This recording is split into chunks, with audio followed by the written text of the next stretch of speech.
It's time for What Drives Reno, presented by the National Automobile Museum in downtown Reno. Here's your host, Phil MacDougall. Hi, everybody. This is Phil MacDougall, your host of What Drives Reno. Don't forget, this show is made possible by the National Automobile Museum.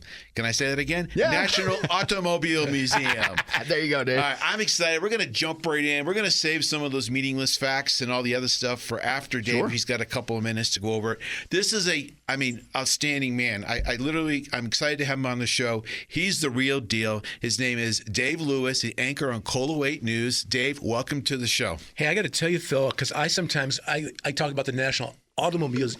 See, it gets you. So I'll go National Auto Museum just to avoid that tripping over, like you did to begin the show. It's easy to do. It happens all the time. Yeah. I haven't done that in a while, but I watch everybody say it, and I'm so impressed because the first time you say it, it catches you. No, like I said, all the time on the show, I just shorten it because I don't want to risk screwing it up. Dave, thank you for coming in the show. One of the nicest guys I ever met in town. You do so much for this community, and you're just, I love this guy. And I wanted to come back on the show just to talk about him and what he does and anything you want to share with us about your world. I get up at 2 o'clock in the morning and I put on makeup. Okay. All right, we're going to take a commercial break. Get right back to it. See you later. That's it. Have a good day, everybody. No, but it's interesting because I don't want to get into a lot of things with you, but when I talk to you, I'm always curious about like where do the stories come from? What time do you have to get up? Do you read the prompter ahead of time? Like, how do you come up with this stuff? Your world. People just, if you don't mind, give them a little overview on who you are, what you do, and then we'll jump into some of the meat. Sure. I'm one of the co-anchors on Good Morning Reno on KOLO 8, so we're on the air from 5 to 7 live and some tape things that we do right after that. But we get there at 3 o'clock in the morning, and we've got producers there that got there at midnight starting to coordinate and slot the different stories into the show.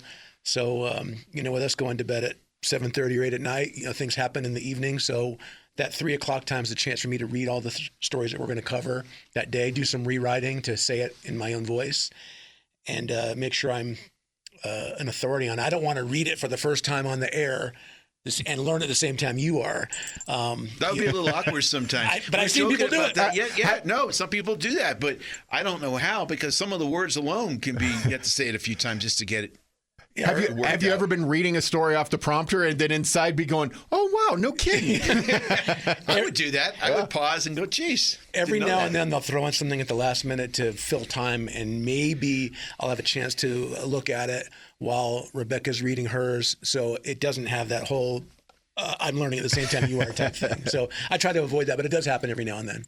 So stories, is there any particular story that I'm going to just jump right into it? Is there anything that you just jump out in your career that you just want to say, boy, that was an aha moment? Was it someone you interviewed? Was it a story that just brought tears to your eyes? I can imagine there's a lot of at least the tear ones coming up. Well, I love the human interest things. We cover local events. I think we do it better than anybody in the market. But for me, I love the stories that people that have overcome things or how they're like us and maybe how they're different too. So recently there was a guy that ran the 178 miles of the Reno Tahoe Odyssey. Mike Fitzsimmons is his name. And normally it's a relay race. So you get 10 or 12 of your friends to do a part of it. And he did all of it over the course of 45 hours. So I wanted to find out, dude, what's wrong with you? Yeah. And who hurt you? Yeah, and he's remarkable because he's a guy that started running 4 years ago. He was over 300 pounds. And said, hey, I want to start running. This is kind of fun. So he did the RTO as part of a relay. And then the next thing was, well, I want to challenge myself a little bit more. So now I'll do a half marathon. Then we'll do a full marathon. Then a 100-mile race.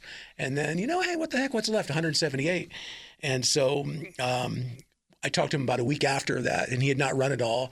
And I'm giving you kind of like how the sausage is made because I said, hey, do me a favor because we want to get some good video of you running. He goes, I haven't even run. Hey, just give me like a quarter of a mile, just for the story. All right. So he puts on his gear and does a little bit of that for us, just to give us some video. Yeah, need some B-roll. Yeah. Hey, hook me up, man. And so he was willing to do that. And I asked him because he's all about getting better and challenging himself. I go, hey, well, how do you top that? do you have to do 200, or how about just doing the 178 again, maybe faster? And so he's still sorting that out. But what's the next thing? And he just said, whatever it is, it's going to have to be more difficult than what he just did. Yeah. You know what I love about you is that when you're talking to people, I've seen you do stories, and just when you're talking about it right now, you're animated. You're kind of running around the room as you're talking about it, just reenacting the experience with the guy. But there's people that just say, give me a question, here's the answer, moving on. And they don't make eye contact. I mean, this is some people, you know what I mean? People in everyday life. Hey, how are you? They're not even looking at you. They're looking behind you to see, is there anyone more important that I want to meet? Yeah. But when you're talking to people, our one-on-one interviews before and afterwards, you could tell you really care. It makes a big difference with the audience. I'm sure they love that. Well, no, that's high praise, and I appreciate it. To me, the best interviews are conversations. Instead of formatted 4 or 5 questions, and I'm barely listening to what you have to say because I'm going to get to my next question, which I've seen. And then as a young broadcaster, you're nervous, and that's how you do it. But for me, maybe your response leads to something else, and we're just talking. Yeah. And then by the end of that few minutes, we're friends. And in fact, a lot of these folks are friends. They become friends. Yeah. That's how we started. We started with the business, and you become friends, and you kind of notice that. For me personally, if I'm up there and I got this script, especially something important, and I go, okay, I write all these things I want to cover. Well, dude, if something takes me on a tangent, I mess up because I'm so focused on making sure I say the question right that it's so awkward, it's so static or transactional. I'm going, no, forget it. So many times, if you watch me up there making a presentation, I'll have like 5 or 6 cue cards with me. And after the first one, I just put them down. I go, it's just not natural. We're just talking, yeah. And maybe you have it as a note to come back to, a little bit later on. One-word answers are the death of an interview. Oh, yeah. So that's happened to me before on my Community Connection show where I've talked to someone throughout the week and it's been engaging. And I'm like, oh, man, this is going to be great. And they sit down and I have my list of questions and they give me one-word answers and the interview's done in 2 minutes. And I'm like, well, especially on the radio. Yeah, especially on the radio. Well, I mean, TV as well. I mean, you must have had a couple that were great, and then the camera came on. Maybe they got a little nervous, or absolutely, it happens. Like me, I got a little nervous a couple of times with you. No, you always come through. I remember, I won't mention any names, but there was a local church, and there was a woman that they were promoting something for single moms and collecting diapers and things like that. And they were all fired up. They reached out to me to do it, and they show up at the studio and said, "I don't know if I could do this." Oh no. I said, hey, we just promoted you. You called me. I'm like, you got to do it. You got to suck it up and do it. Yep. So she went on there and was a little bit nervous, but it wasn't as bad as she thought it would be. Once we were able to start talking, she pulled it through. We high-five afterwards. I said, hey, don't ever do that to me again. We're our worst critics, right? Oh, yeah. People will say, oh, great, and we'll look, I said that wrong, or I did that wrong, or something like that.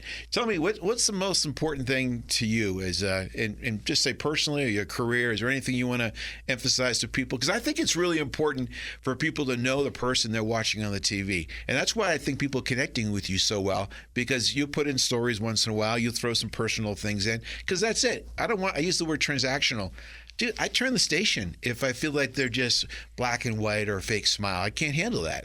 No, I appreciate the nice words. I guess if I could pass on something to the listeners, and I had this speech I did last year for you in September about it's never too late to start over. So, I mean, I was a top 40 DJ for a decade. Then I became a play-by-play announcer in college basketball, and then a sports anchor on the radio, which got me to dabble a little bit of TV. But I came up here at the age of 60 to God, you look like you're to do this. 40 best. It's a little Botox. Yeah, is that what it is? Go back to that makeup situation. Hold on. Okay, come into the light. All right, I see. No, kidding. Yeah, we did a story on Dolly Parton today, and they asked her, hey, what do you do to stay so young? And she said, good lighting, good doctors, and good makeup. Yeah. So I'll take your compliment with that. Good. So I didn't mean to cut you off. No, me and Dolly. Yes. But I came up here to take this job, and I was going through a process of a divorce too, so there was a lot going on. Never leaving California, and I wanted to bet on myself that I could come up here and do this in a new place, new environment. And I'm so lucky that I've got a staff. I work with a tremendous anchor, Rebecca Kitchen's been here for 15 years. She's amazing. Yeah, and she's my partner in crime every morning. My TV wife, for lack of a better word. So all the producers, all the editors, the camera people, and my management to teach me this new thing, because I'd never done it before. And we've been lucky that it's worked. What's the hardest part? Getting up at 3 o'clock, going to bed at 7, learning the reading the teleprompter? Is there one part? It's not now, but that was the hardest part for you getting. It's still started? getting up at 2:00 in the morning. Still- because I can see. I'm waiting for the first time when the alarm goes off, and I turn off the alarm, and I'm yes. Okay. Yeah, right. Sure you are. And that hasn't happened yet. Yeah. Okay. You're still waiting for that part. Yeah. Dave, I'll let you know though. I feel you because I am now on morning news. I do traffic for News 4 Fox 11 now. Okay. From our studios up here, and so I'm up at 3:30 every day, and I'm lucky. I don't have to show up for meetings. I just show up at 4:45, do my first hit at 5:05, and I'm off and running. Heck yeah. But the hardest part is, for me, it's not getting up. It's making myself go to bed. Because I'm looking at my watch. I'm like, it's 8:00. What am I doing? I don't want to go to bed yet. Sometimes you're going to bed when you're not tired. Exactly. You have to, because if not, this job will kill you if you don't get your sleep. So I feel you on that, Dave. So we're kindred spirits on that one. And a mandatory nap too. Yeah. At the end of the day, that's about 90 I minutes, just woke up maybe from 2 one. hours. I was in my office. Don't tell anybody. Well, you're certainly coming off very fresh. So you were here. Keep it on the down low. So, Dave, in the last couple of minutes we have, what would you like to convey to our listeners, either about you, the job, things that might surprise people? Is there a particular question that people ask you all the time? I'm sure people notice you in the streets now. Do they come up and say ABC on a regular basis? No, they say hello. You know what I try to do, and I think I'm getting better at it, is remembering people's names. Because sometimes people come up and you never even hear the name in the first place. So yeah, I'm Joe, and then they feel like they know you because they wake up with you every morning. Truly, I mean, they feel like they know you probably. Well, one of those memory techniques is you're repeating the name back to them. So hey, Terry, Phil, you say it back, and then when I walk away from that conversation, that's Terry. Yeah. And as I'm trying to burn it in my head, so the next time I see them, I'll have it down. There was a guy I saw at the Jesse.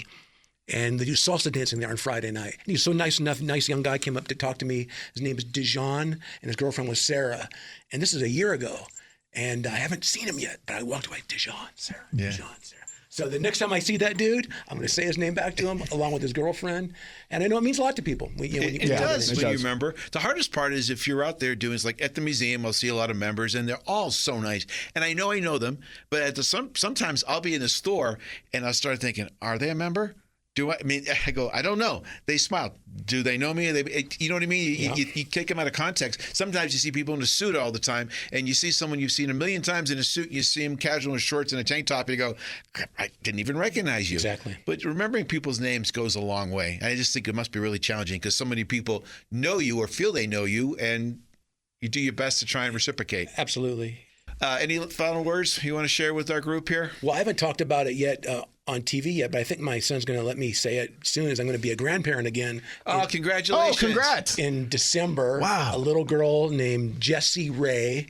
So Jessie Ray Lewis sounds like a country singer. Yeah, it does. That's good. And she's Congratulations. in I know you're a proud Tennessee. grandpa. Absolutely. There's a certain little, what is it called? Nominations and the anchor thing? Yes. Is that over? Can we get a little plug in for that? Because I think you deserve to be recognized. No, I appreciate it. I'm lucky enough to be one of 6 on that Best of Northern Nevada, Best Local TV Anchor. So the folks on there are fantastic. So I'm honored just to be on that list because Kristen Remington's a legend here, talking about 25 years, Joe Hart, 20 plus. I mean, these people are icons in Reno. So just to be on It's one an of the honor 6. to be in that. Yeah, That's so great. Rebecca, Chris Murphy. Yep. Yeah. I mean, I think he's the most talented anchor in the market. He's really good. He's I work with him, so I get to fantastic. say that. No, He's a good and guy. I've told him that to his face. I think he's the best guy. Yeah, he's a really by good far. guy. Ariana Bennett, who's fantastic on Channel 2, and she's been through a lot personally, but she's been here for a lot of years. So For a quote medium-sized market, we have extremely professional anchors, and we're very lucky to have them. yeah, here. those folks are fantastic. So when you're just mentioning to be on that same list. But anyway, the voting goes all the way through the first week, I think August 2nd. Okay, I'll put a link on our website when we're going to rebroadcast the show. on Tuesday. It goes out in the news and Facebook and social media from the museum. So we'll put a link on that as well. That's awesome. For No, everybody to do it. like I said, just to be one of those 6, that means a lot, and I can take a bow for that. I'll throw you a vote. Appreciate you, dog. You're welcome. Dave, before we go to commercial, I'm going to just transition in here a couple of quick things. But this is just some cool things. I've done it in the past. I'm an old soul. People have told me I'm an old soul. I wish I was born I love the 50s and 60s and Motown music and stuff. But I laugh about this. My father, he died at 101, and they had these sayings, these little catchphrases each generation. One that I said the other day, and my wife goes, "What the heck are you talking about?" My mother used to say that my dad was like Scottish Canadian. He sounded like Sean Connery. He had that kind of accent. But my mother was a little feisty Scotch woman, and when someone got sick, she'd tell people at church or something, "Yeah, Phil's sick as a chicken on ice." What does that mean? Well, have you ever seen a chicken try and run on ice? I don't know, Exactly. but it's expression. So I'm going to share some of these things that I just pulled off. And, some of these we can relate to, but makes me smile. So some of them are the big one, like in the 50s, Daddy-O. Right? Yeah, You've heard that? Absolutely. As people listening, I still say Daddy-O. I've never heard this one, Ginchy. Never heard it. How do you spell that? Ginchy. It means excellent or cool. Ginchy. Yeah. Sounds like it could be a designer I bag. like Fonzie's, Made in the Shade. Everyone knows that one or heard of it. Yep. Now, when I heard this one, I thought it meant something different because it does nowadays. Passion Pit. Huh. Is that a movie theater? It's a drive-in movie theater. Yeah. I've never heard. I heard Have that. you heard that? That reminded me of Never heard Happy Days in that era. There's a band out called Passion Pit now. So that's the first thing I thought has about. such a different meaning in my mind, so I didn't understand that. Another one is Catch You on the Flip Flop. Okay. I've seen On the some flip people. side. I've seen flip side, flip-flop, but, yeah, yeah. 1950s. Now I'm going to go back just for a couple, 2 or 3 more here. Hotsy Totsy, 1920s and 30s. Okay. Try saying some of these things now. What does that mean? That means it's a versatile phrase meaning that everything is perfect, excellent, or exactly the way it should be. It's hotsy totsy. All right, that makes sense. What if I said that on my dating app? But I don't think that's. I think people are leaving the room. Yeah, probably. You're probably going to pass. But you know what? Some of these could just move the needle for you. You could just try a couple of these. Okay. No One's Onions. What? Never. No One's Onions. Used to describe someone who's exceptionally well-informed and knows exactly what they're doing. Knows one's onions. Huh. These I've were never like the heard top that. 10 Yeah. at the time. Giggly Water. No. Booze, I'm guessing. Booze, but yeah. again, Okay. 20s and 30s. Well, there you go. Yeah. Applesauce. Applesauce? You both said applesauce. It was used as a funny, dismissive exclamation when someone is spouting nonsense. So it's instead of saying, applesauce. It's applesauce. All right. Now, I've heard my dad say things like that. So, but flat tire. That's when your shoe kind of comes off your foot, right? It's kind of a really bad slang. It would describe a really boring, dull person. All right. tire. We've had some flat tires in here We've had before. some flat tires, and then the last one, and Not you, Dave. Cat's Meow. Oh yeah, no cat's meow. You're just awesome. Yeah. That's still current, That's I would dope. say. That's dope. That's and then dope. I have another list I've done in the past, of like the 90s and early 2000s, and it makes me smile. Some of the words that come up. Dave, thank you very much. Hey, Appreciate you coming on. Before you go, Phil, you said Yep. you've been told you're an old soul. People use that phrase for young people. People don't say older folks have old souls because we're just old. I'm just old. All right, Dave, thank you very much for coming on the show. We're going to take a quick commercial break and back with our next guest. We'll be back with more What Drives Reno on 1060 AM KFOY, Radio for America. Looking for a venue for your next event? The National Automobile Museum can host any event in a variety of venues to choose from. Have an awards ceremony in the 157-seat theater or select one of several themed galleries for a business luncheon or banquet. Guests will love the 16,000 square foot Riverside Pavilion, complete with outdoor bar, heaters, and fire pits. Everything you need, including chairs, linens, staging, and AV equipment, are also available. Go to automuseum.org for details. I'm having my birthday at the National Automobile Museum. They have this cool birthday zone with Mater and Lightning McQueen. And their brand new Children's Activity Center has fun games like Junior Engineering Studio, Lego Building, an interactive car wash, and a lot more too. They even have a theater where we can watch a movie or play Mario Kart. I even get my own birthday t-shirt. Book your child's ultimate birthday party today at the National Automobile Museum. Visit automuseum.org/events. We're back with more What Drives Reno, presented by the National Automobile Museum in downtown Reno. And now here's your host, Phil MacDougall. Welcome back, everybody. This is your host, Phil MacDougall, on What Drives Reno. Before we get into our next guest, I just want to share a couple of public announcements with everybody. Remind everyone that the National Automobile Museum, this is the third year in a row we've started doing summer concerts, and it's really, really taken it to a new level, to the level that they're selling out before the event starts. That's perfect. Yeah. No, the first one was what was it? It was, I forget the name of the group. Was it Eagles? It was. Yeah. Thank you very You're much. welcome. It was, I'm trying to think of their stage name, the tribute band, the Eagles. It's sold out. The one we have tonight, there's only a few tickets left. It is a Jimmy Buffett tribute. He's been here 3 years in a row. If you're not familiar with it, we do it outside the museum on the pavilion, right next to the river. It's beautiful. You bring your own lawn chairs, but please go on our website and find out, because we're not selling tickets at the door. And last I checked, we only had like 25 or less than that tickets available. Get on the it. reason I'm bringing it up is because the next one after that is the Beatles tribute, and that's going to be on the 29th of August. And then we have CCR, Creedence Clearwater Revival tribute. That's going to be September 19th. And there's a few more we haven't announced yet that will fall in between those, because it's been so well received. It's a family event. Yeah. And, I mean, if you're a member, you pay $15. You get full use of the museum up until intermission. We have food trucks there. You bring your lawn chair.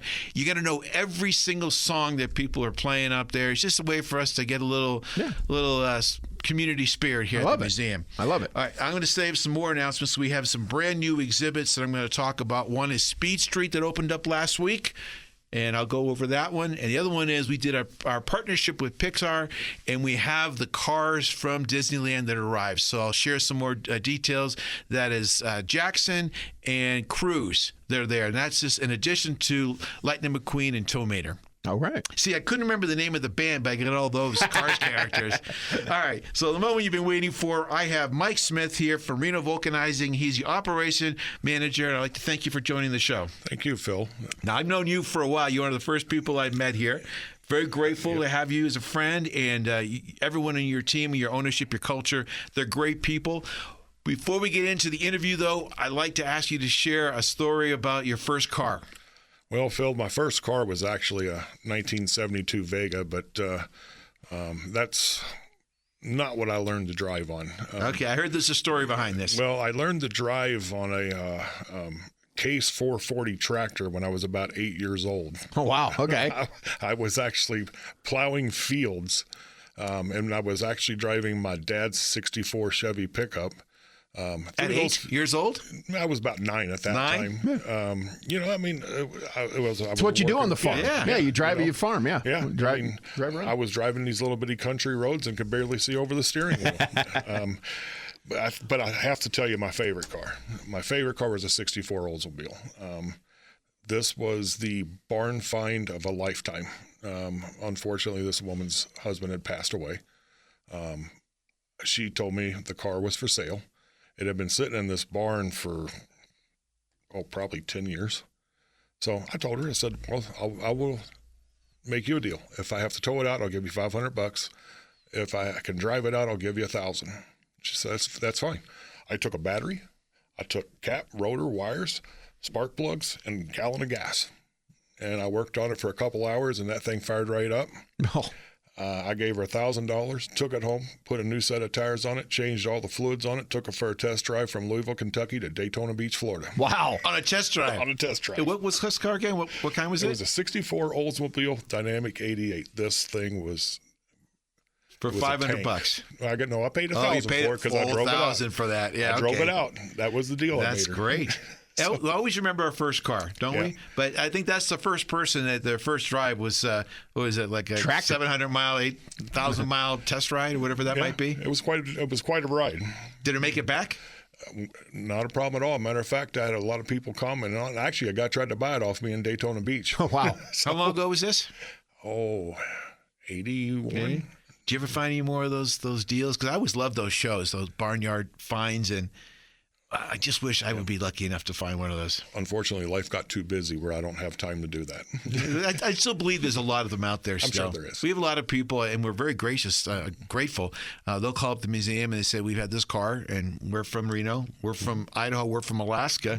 We've heard about you. We'd like to donate the car. And just so people are listening, anyone has a car they want to donate, we're extremely grateful for that opportunity. We are a 501c3, so you can donate it, work out the donation with your CPA, and we'll gladly, if it fits the collection, we'll put it right in there and clean it up and put a battery with all the things you just did and get it going. And in case you haven't been there, I've been through that museum quite a few times. It is worth seeing. Yeah, so we're changing all the time. Every 60, 90 days, we have a new exhibit. And at the end, I'm going to tell our listeners just some of the things that are new and exciting. But every 60, 90 days, something new. All right, Mike, this is about you. So you tell us about you, the business. I mean, the owners, they're amazing. I had the pleasure of meeting them when we did one of our raffles together. And every time I referred people down, I think I actually referred Dave Lewis to you guys. But you guys tell me, for our listeners, what do you guys do? What should they know? This is your moment to shine. Well, Reno Vulcanizing has been operating in town since 1922. Same family. I forgot it's been there that long. Yeah, we're 104 years old. Wow. And you've been there the whole time? It seems like it. Some days. You look good. Yeah. So, but I've worked with, I guess the fourth generation is now working the counter at the North Virginia store. So I'm going to say I've been with three of the four generations. Wow. The family is amazing. When you say family owned, they mean it. Yeah. They treat you like family. You notice that right away. Every interaction I've had with them, that they're just top of the line. Yep. As far as the company, it's a very busy company. It's run with honesty and integrity. I really can't say enough about it. They really are great. They do all mechanical work. They do tire work. Started off as tires and progressed into mechanical work. I've seen the change in the industry I've been in the industry for over 40 years, but I've seen the change in the industry with Reno Vulcanizing over the last 34 years evolve from, a small tire store or a medium-sized tire store to a full-blown mechanical state-of-the-art shop. How many locations do you have now? We have 3 locations. And where are they for people who are listening? Plum Lane, 450 East Plum Lane, 590 North Virginia, and 225 East Prater Way in Sparks. Okay. Great. And you work on all cars, all types? All types. I'm proud to say that most of our mechanics have been with Reno Vulcanizing minimum of 5 years. We've got one that's been with us for over 40. It's just shows you the culture when you have people that stick around that long. Yeah, I can say a personal experience. So we even had our Ghostbusters down there and worked on that. But isn't it refreshing? Terry, let me ask you this question. Yes. Have you ever gone somewhere, I don't care if it's a computer or any kind of thing, and they say, well, you think you're going in there for an oil change. Wow, you really need new brakes. Oh, yeah, you all really the need time. new tires. You really need all this. I've gone into you guys before, and I thought I needed all this. And you said, no, you don't. You got another 10,000 miles here. I just want to put it on your radar here that this is something you got to look at next time you're around. Isn't that refreshing? It is. Because I'm so suspicious now of other businesses when they say, wow, I literally, here's an example. I went into one place and they said I need new tires and some other places. I went to you guys and you said, no, you don't at all. No. That was like $400 versus $2,000. I'm going, well, thank you, because I didn't need it. Yeah. Well, and we also, like I said, we provide digital inspections. You get pictures of what you need and what you don't need. So the proof is in the pudding right there. You get to see it. If you need it, hey, Phil, you need it. Yeah. If you don't need it, we'll put it off till whenever. I want to build long-lasting relationships. I'm not in it for the home run. I'd rather get a little bit now, a little bit later, over the next 20 years. I can hit a home run on the first day and never see you again, or we could build a relationship. Yep. That is what we're here for. See, I love that because the family, they're the same. The whole culture, 4 generations. You're cut from the same cloth. How refreshing is that? I've been to so many different places, and they literally don't have that philosophy. And especially when you're working on a car. you're at their mercy. Yeah. My whole thing is safety. I grew up. My father owned a body shop for as long as I'm alive. I was alive up to my 40th birthday, and he would have people coming in from a big, let's just say a big national chain shop. Okay, that used to offer $149 paint jobs. His motto was, "I fix $149 paint jobs." Right.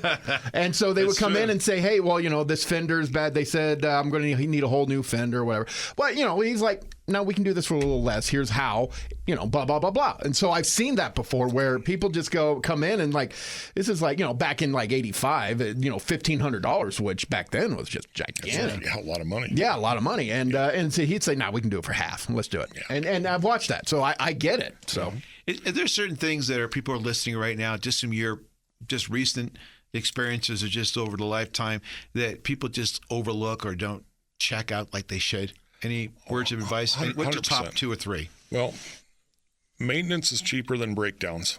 If you follow your maintenance program, you're going to avoid the tow truck. Mm-hmm. It's true. If you are advised to do something and, I'll put that off till later, unfortunately, that one thing that could have cost you a couple $100 could turn into a couple of thousand quickly. Yeah. If you ignore a problem, especially. 100%. Yeah. Just follow your maintenance schedule. Yeah. Mm-hmm. It's quite simple. Is there 1 or 2 things, though, that people just keep forgetting? Like, I know people I've said to them. Forgetting or ignoring. What's that? Forgetting or ignoring. Yeah, forgetting or ignoring. Yeah. I know as famous people go to me, not me, a couple of my children, one of them, when she was young, I realized, how long has that light been on? Oh, it's been on forever. Yeah. I go, well, I don't even know what that light means. Do you think maybe you should check it? Yeah. My personal pet peeve is, and I think we talked about it in the past, I hear noises. I hear people. But I hear noises, and then when I go down and trying to describe them, they're never making the noise at the time when I'm trying to describe or show people. That's when you say, can somebody go for a ride with me? Because noises are a perfect example. You're hearing one thing, my technicians are hearing another. Mm-hmm. Okay? If you listen together, we'll know what to look for. I mean, yeah, no, I get it, but mine is that I hear them bing, bing, bing, bang, bang, and all of a sudden I drive in. Oh, it's purring like a kitten. Purring like a kitten. Yeah, it's a big issue. And you've got to ask questions. Does it happen when it's cold? Does it happen over bumps? Does it happen, all different things like that? I don't pay attention. That's the problem. and that's the common denominator is me, obviously, that I'm the one who's having these issues. And we run into that all the time. Yeah. Well, what are you asking me all these questions for? Well, when you go to your doctor, do you have stuff from him? These guys are doctors for your vehicles. The more information that you give them, the better chance they're going to have to resolve your issue. Yeah. Is the basic thing, though, I mean, oil change, what's the top 2 things you got to do? Oil change is make sure your tires are rotated, air pressures are kept up, check your filters. Filters, believe it or not, even the cabin filter, it filters the contaminants from outside. That's keeping your vehicle and engine breathing freely. Fluids, biggest thing, brake fluid. People are saying, well, I don't need to change my brake fluid. Yeah, you do. Yeah. It builds up moisture. And when you get moisture in, that is the number 1 killer to brake systems. You've got ABS control modules in there that cost a couple of $1,000s. If it gets enough moisture in there, it'll cause it to rust out and not perform. My guys were looking at me when I told them my truck's got 20,000 miles on it. I need to flush the brakes and change the rear differential fluid. They were like, what? So, yeah. Yep. I am a firm believer of changing fluids. My dad beat it into me, not literally, but it was change your oil every 3,500 miles or whatever whatever the manufacturer says. Because if you don't, those seals will go bad. Then instead of a $100 oil change and lube turns into a $2,000 or $10,000 engine replacement. Yep. So just keep your oil change. That's legitimately. Yep. Okay, so I'm going to put you on the spot here. Okay. And we might need to go to commercial break on this one. So I'm going to ask you, are there any, is there one story that just makes you laugh to this day that people brought something in? Anything that comes to you? Want a minute to think about that? Or you got one that jumps out at you? I got a couple that jumps right out. All right, just good. One of them is one of your vehicles. All right. So we're going to go take that commercial break. So I'm not sure what he's going to say, but all right, let's just go with it. I wasn't expecting that one. All right. What was it? What was it? It was the DeLorean when it was having all the electrical issues. Yeah. And I was like, I gave it to Mark, and Mark's like, Mark, you want to tackle this? And he's like, Talking about the Back to the Future DeLorean we had at the museum. Yeah, and he was like, it's just nuts and bolts. Yeah. And he literally stuck on it until he got it fixed. Wow. No, all right. And no, and if you guys know the movie, I mean, every one of the things, the buttons, the switches in this car he's talking about were identical to the ones in the movie. So there wasn't like just a prop shell, and then they all function. So there's no electrical diagram for this. Yeah, no, they just made it up. Anything else that's not me related? Yeah. I got nervous. I said, God, he's going to talk about, Well, no. Well, one particular one, and it's kind of sad. We had recommended for somebody to do a timing belt on their vehicle, and she kept procrastinating, and finally one day she called me up, says, okay, I'm ready to do my timing belt. And I'm like, okay, what prompted you to do this? She goes, well, it broke.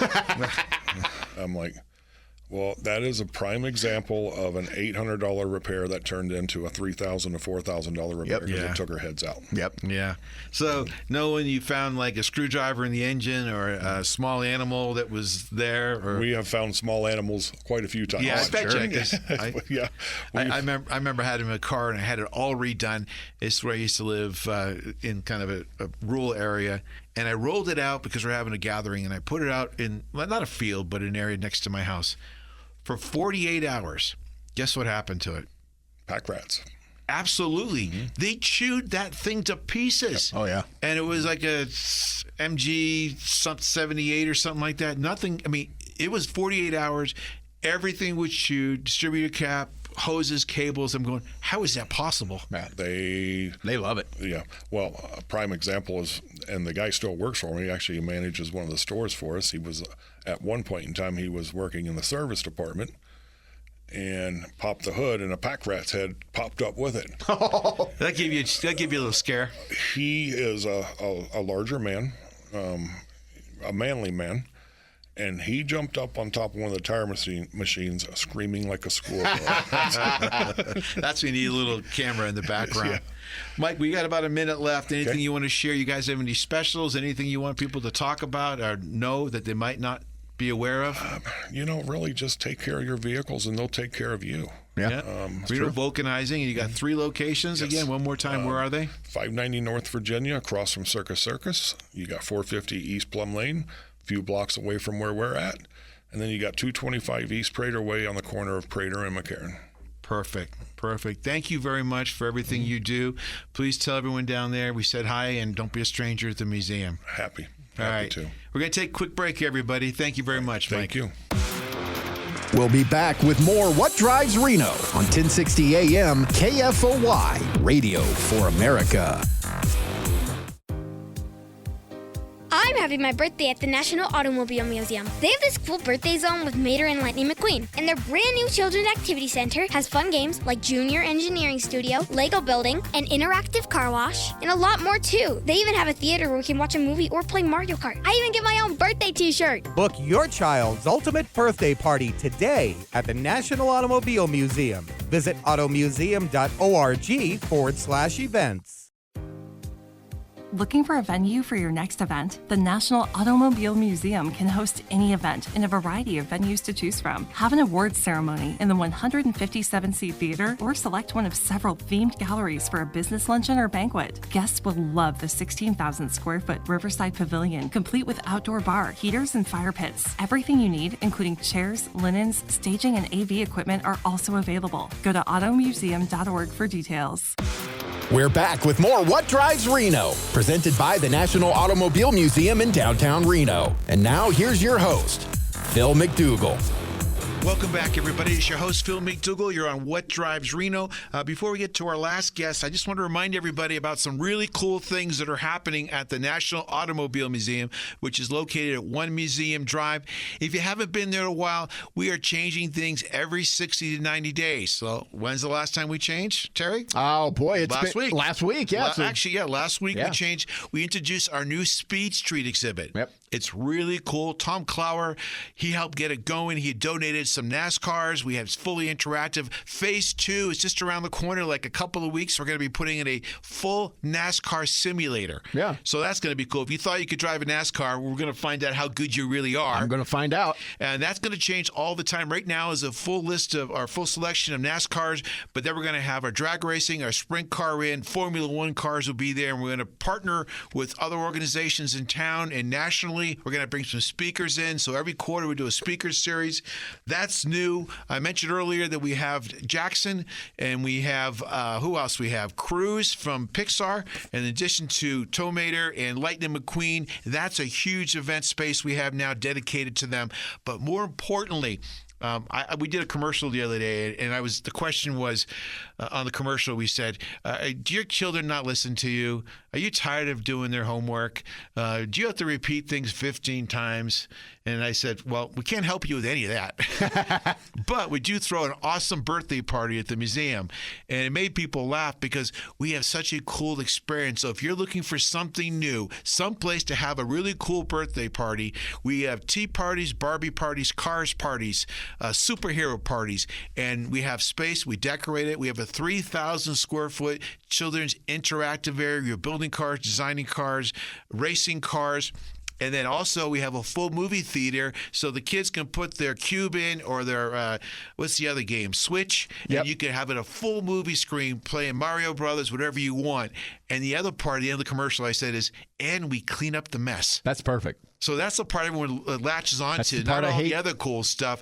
We have about 2 birthday parties a day on the weekend, and if I want people to do it, we're probably the most affordable. I know we're the most affordable package like that in town. So you don't have to be a car enthusiast, but if you like cars, playing, movies, games, we have all of that there. Let's have my 50th birthday party there. We will do that. I will get the cube. I will get which car's character? Tomater? Tomater, but the Starsky and Hutch car is my favorite. So, yeah, we have that. And we also have the Fast and Furious cars coming next month.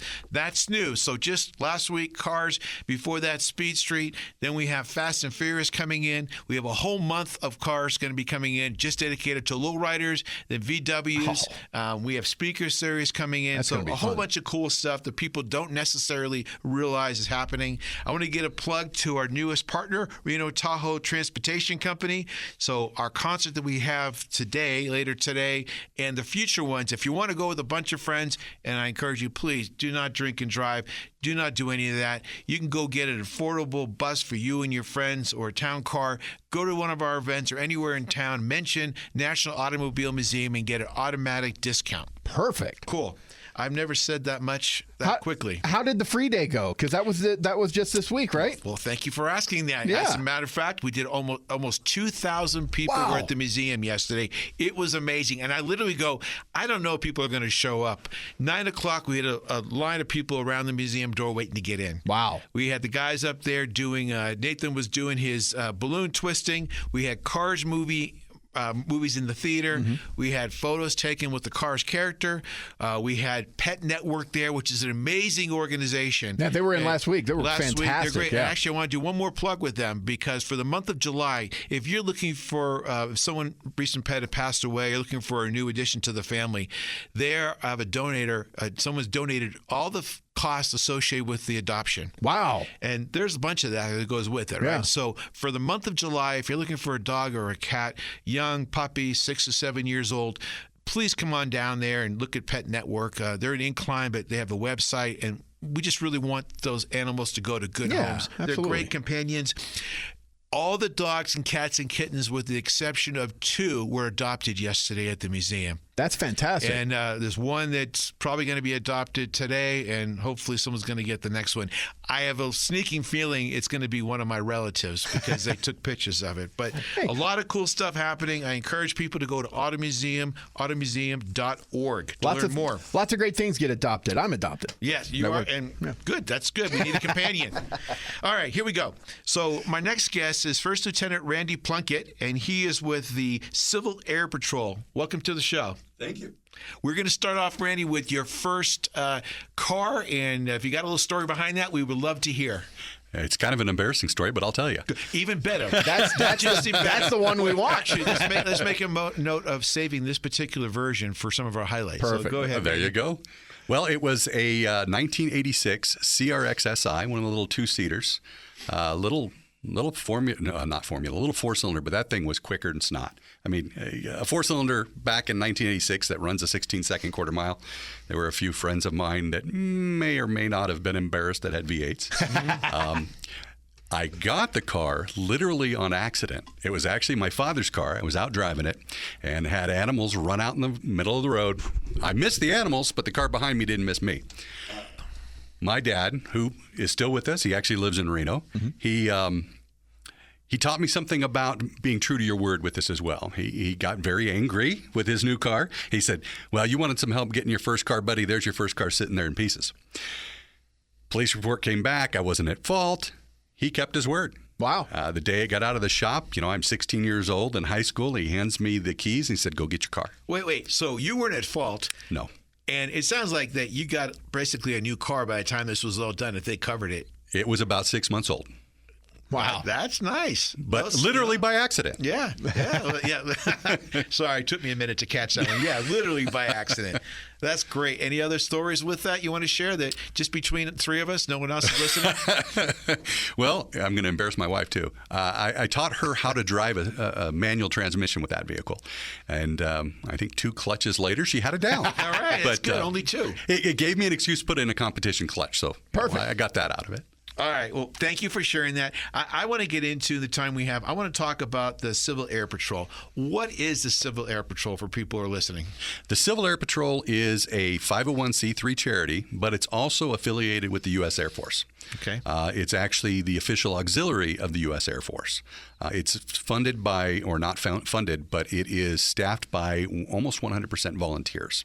It was established in 1941, just prior to the Pearl Harbor attack. And then later, Congress approved funding for them, and it became the organization it is now. We do primarily search and rescue. The senior members do. Let's say if you've ever taken a flying lesson, if you do your ground school, they talk about filing a flight plan. And if you don't close your flight plan within 30 minutes, they start making phone calls. If they can't get a hold of you, they call the Air Force, who calls the Civil Air Patrol, and we start an immediate search and rescue operation from the air and the ground. The other huge part of the Civil Air Patrol is our cadet program. And that takes youth between the ages of 12, and they can stay in all the way to 21 years of age. Most of them age out at 18 because they go to college and things like that. Mm-hmm. That is an incredible opportunity for these cadets. Let's dig into that. Yeah. Tell me, that's a big gap in age. What do you offer in the 12, and how does that expand as they grow up? Well, as soon as they start, they can pretty much do anything that the cadets at the older age can do. They start out learning about, the United States of America, as well as we really instill the idea of service over self. Because, we're all volunteers. Right. And the cadets see what the seniors do. And what we want to do is instill that in them. We want them to have that same type of mindset, that there's something bigger than ourselves. I love that. And it's kind of a way to work with the next generation and make sure we continue those things down the line. Those values, or those patriotic, whatever word you want to put. But yes, it's important. And we've got some pillars, they call them pillars. One of them is aerospace education. So the cadets learn everything from the basics of flight, how airplanes fly, to cybersecurity is another section that they can go through and learn. Last year, and we're about ready to start this again this year, they learn about rockets. They learn the history, how they fly, why they fly. Then they actually build rockets, and we go out and we launch them. That you had me there. I want to do that. That's same thing. Sign me up. There's an age limit, I see. Not for our senior members. And I'll be recruiting you before the end of the day. Good. And then, of course, there's the leadership elements where the cadets learn how to lead others. They also understand that to be a leader, they also have to know how to be a follower. And steward leadership, or not steward leadership, what's the term I'm looking for? Servant leadership is a big part of it. You never ask someone to do something that you're not willing to do. And they learn all of that. Yeah. They just completed something that we call an encampment. The cadets will tell you it's a boot camp. It is absolutely not a boot camp. There is a lot of physical training that they go through, and they do a lot of drill, a lot of marching, that kind of things. But it's really a leadership academy. It's about 7 days long. It's at Hawthorne Army Air Base. Well, I'm going to give you a little bit of history on Hawthorne because it's pretty exciting. It was an Army air base during World War II, and the Enola Gay actually trained there, the air crew. Really? Oh, wow. Okay. The hangar's still there, and there's an air museum there. Where's this? It's in Hawthorne. Okay. Right across the border into Utah. Not Hawthorne. Hawthorne's in our state. Yeah. Now I'm blanking on it. It'll come to you in a sec. It will. My goodness. Well, it's right on the border. Let's just put it that way. It'll come to me when I stop trying to think about it. But it's an old Army air base, and the cadets go and they stay in the barracks, and they learn what it's like. What it was like for the military in World War II, because the barracks don't have a lot of new things in them. There's no showers. There's no latrines in the barracks themselves. They're in separate buildings. We have added swamp coolers, and they're probably pretty happy about that. But they learn a lot there, and it's really basics of leadership. Is it just a week-long program, or is it much longer than that? How describe the length when someone comes in when they're 12 years old or whatever age? Get a little bit more detail, because I'd like to learn. I have some people I want to tell about this. Well, I'm going to tell you how to get them involved too. Good. But the encampment is 7 days long. Okay. And it's led primarily by cadets. Now, the cadet program itself, they can come in at 12 years of age, and they can start right off the bat. The only thing we require of the cadets is they have to attend 3 meetings, and we have to have a meeting with their parents. My cohort in the cadet program, Lieutenant Hall, always says there's a reason for rules. It's because someone did something they shouldn't have done at one time. That's true. But once they do those 3 meetings and they know that it's for them and they're really sure they want to join, everything opens up from them. I mean, the cadets get to do something called O flights, or orientation flights, where they get 5 of those in a powered aircraft before they're 18 years of age. And what they get to do is they go up, they sit in the right seat of a Civil Air Patrol aircraft. Oh, they're actually flying? They're actually flying. They go up, and there's a syllabus. The pilot in the left seat at one point looks at the syllabus, depending on which flight this is, and tells the cadet, the aircraft is yours. And the cadet will take it through specific maneuvers, and each flight gets more and more advanced. And what's great about I had no idea it was this special. And if it's for them, and most of them, once they get a taste of it, they love it. A few of them get a little sick and they decide that's not for them. Yeah. But once they get a taste of it and it's something they want to do, they can actually get their private pilot's license through the Civil Air Patrol. We have all kinds of scholarships, and they can do so in our aircraft with our instructors. And matter of fact, we have 2 right now that have their private pilot certificates through no cost to themselves. Wow. The Civil Air Patrol handled everything. That's quite a substantial amount. If you do it on your own, it's I know a few people who have done it, gone through it, and exactly. And they would do it all over again, absolutely. But I mean, if you can get help like that, do it. Oh, it's so incredible to see these cadets do this. One of them is now mentoring other cadets, and she's working on her instrument rating. But she's mentoring the newer cadets that are coming in and really not sure how to start getting going in the aviation industry. And then we have another one this is an incredible story. He came in at 12 years old. He always wanted to be a pilot. And this cadet worked his way through the rank all the way up to lieutenant colonel as a cadet. Wow. And he reported to the Air Force Academy last month. Wow. He received appointments to Annapolis, the Air Force Academy, and West Point. Wow. Yeah. Wow. That's great. Okay. That's great. You know, we don't even have enough time to capture all this information, but I want to make sure, touch on, like, there's winter survival training things. There's, you participate in other activities and Sparks Hometown Parade, but what's the most important thing you want our listeners to know about how they can support you guys, get more involved? What are the top 2 or 3 things you want to convey? One thing is, even though we're affiliated with the U.S. Air Force, we are a 501c3 charity.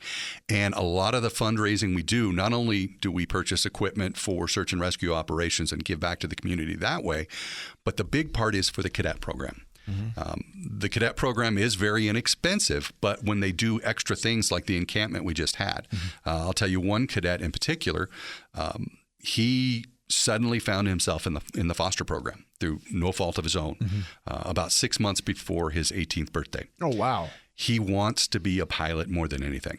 And one of the things to get into our Cadet Wings program that has a lot of support to get them to that goal is to attend the encampment. The encampment is several $100s to go. And that includes your food. It includes everything. We had to figure out a way to fund him. Well, because of our fundraising that we do, we were able to pay for his encampment 100% in full. Oh, fantastic. That's great. That's great. Are there different sponsor levels, or where do they go to learn about, or who should they go to? Is it you? For people who are listening, what's the direct route? Easiest way to do it is to actually go online and just Google Civil Air Patrol, look for the Reno Composite Squadron, and you can find out about all kinds of events. We'll also reach out through social media and that kind of thing. Matter of fact, our biggest fundraiser used to be the Reno Air Races. Well, that's no more. So they created a huge funding hole for us.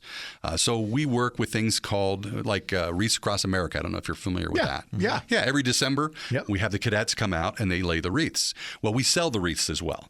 We do it online. Is that through the Veterans Coalition? It is Or through, one of them? I know they're one of the outlets for the wreaths. Yeah. Okay. Matter of fact, there's a lot of organizations that support it, but we'll be outside at Cabela sometimes. We're outside different retail establishments, and you'll see the cadets in uniform. We got to do it at the National Automobile Museum. We have to do something there to help spread the word. That would be outstanding. Yeah, we'd love to do that with you. And then if there's an opportunity for any of the cadets, we can talk after off when the show's over about how we can get more involved with you guys to spread the word. What else? How else can they learn? Actually, coming up this Tuesday from 5 to 8 p.m., if you go to the Famous Dave's in Reno and you mention that you're there to support the Reno Composite Squadron of the Civil Air Patrol, 20% of all of your food order is going to be donated to our squadron. Oh, that's great. That's great. We got to do a bunch of stuff. So people are listening. It's a great program. Go to the website. We'll have it. The show's going on today, Saturday, but we're also going to air it to all of our distribution channels on Tuesday via the internet as well. We'll put a link in there to you and any other information you want us to share. What else in the last minute or so? What's the most important thing we want to get out there if we haven't said it already? Support those cadets. They are the future of, I was going to say our country, but they're just the future, period. And if we can instill in them the concepts of one, service over self, things are bigger than them. And when you see them come in, just come to a meeting. We meet every Monday night at 6 p.m. on Vassar. It's I'm trying to remember. It's in town? Yes, it's on Vassar. It's right next to the to the airport. Okay, great. We meet every Monday night, and you see these cadets come in quiet, timid. They're supposed to stand when they speak. They don't want to do that. You see them come in that way. Grow probably right in front of your eyes. If you were at the 4th of July parade, you saw one of those cadets that was super quiet. She was leading the entire flight, and you heard people in the crowd saying, "You tell them, you tell them how that works." It's just incredible to see them blossom. No, I thank you for that. I want to give a plug in. You just reminded me because I don't know what the final number was, but we had in the Reno parade, we had close to 10,000 people on the sideline. The museum was a big partner of that. The city really stepped up. Mir Shivi, she made it happen. But literally within like 60 days from we're doing this, they had, I think, 700 participants in the parade, bike decorating, at least 75 floats or participants there. And that's just with 60 days. So I want to give props to the city, to the mayor for making that happen. It was a 250th anniversary. And we should be doing, I think the last time we had a 4th of July parade was literally 40-some years ago. People are surprised. No, that's the last time we had it. So hopefully we set a great foundation to do a lot more of those kind of things. And I'm glad to hear you guys were there as well. We're going to wrap up here. We have about 30 seconds left. Last words, website again, or telephone number. Just Google the Civil Air Patrol. Look for the Reno Composite Squadron. You'll see all of our information, when we meet, where we meet, and how to get involved. Love it, Randy. It's such you just at the tip of the iceberg here today. There's so many cool programs. We got to have you come back on again. Thank you very much for everything you do, and I want our listeners to get involved. And we'll put a lot of information on our website and our e-news as well. Awesome. I appreciate the time. Thank you very much. Thank you. We'll be right back, everybody.